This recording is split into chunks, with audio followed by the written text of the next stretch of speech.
Advantageous!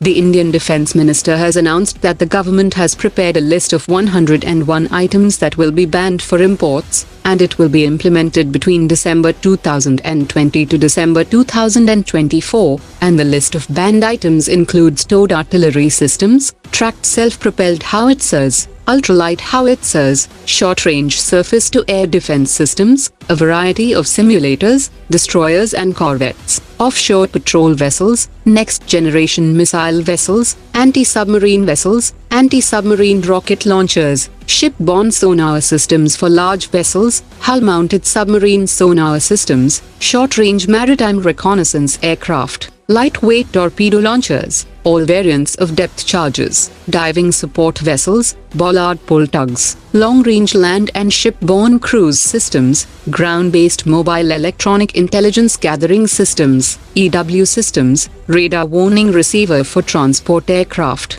many unmanned aerial vehicles, software-defined radios, basic trainers, light combat aircraft, air-to-air systems, light combat helicopters, light transport aircraft, communication satellites, multi-barrel rocket launchers, bulletproof jackets, a variety of radar systems, light machine guns, close-quarter carbines and sniper rifles, conventional submarines, wheeled armored fighting vehicles, different types of ammunition including the 155mm artillery ammunition, 120mm ammunition for T-90 tanks, 30mm for infantry combat vehicles. A separate budget head of 52,000 crore rupees has also been allocated for domestic capital procurement in the current financial year. The Indian Armed Forces are pushing a case for upgrading around 90 Israeli-origin Heron unmanned aerial vehicles to an armed variant that will be equipped with laser-guided systems and anti-tank systems, and it is expected to cost over 3,500 crore rupees. They will also be equipped with stronger surveillance and reconnaissance payloads, and this armed version will also be used in counter-operations in the future. The procurement will now be considered by a high-level Defense Ministry committee including the Defense Secretary, who is now in charge of capital procurements for the three services.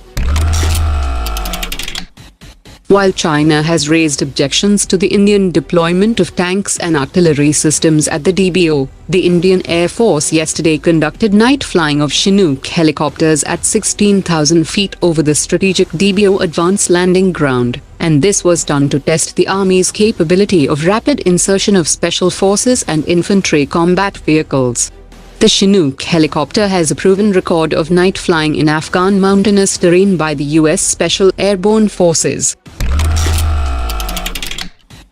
The outgoing Controller and Auditor General of India has said that he did not make the audit reports available online, and the idea is to make these reports not easily accessible, so that the adversaries don't get access to the sensitive information. During his tenure, the CAG had submitted 8 defense audit reports in the Parliament, but he did not make these reports available on the CAG website.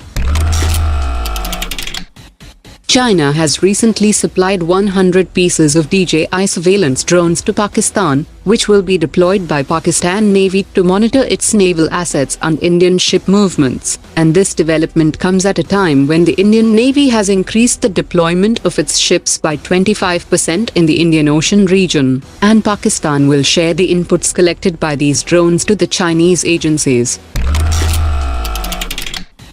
India's overall shipbuilding industry comprises of 27 shipyards, out of which 6 shipyards are under central government, 2 shipyards under state government, and 19 in the private sector domain, and considering the past 20 years, orders worth 2.4 lakh crore rupees was awarded to the public sector shipyards, as compared to orders worth only 9,900 crore rupees with the private shipyards, even when the Defense Ministry was aware of inadequate infrastructure and huge delays by some of the public sector shipyards.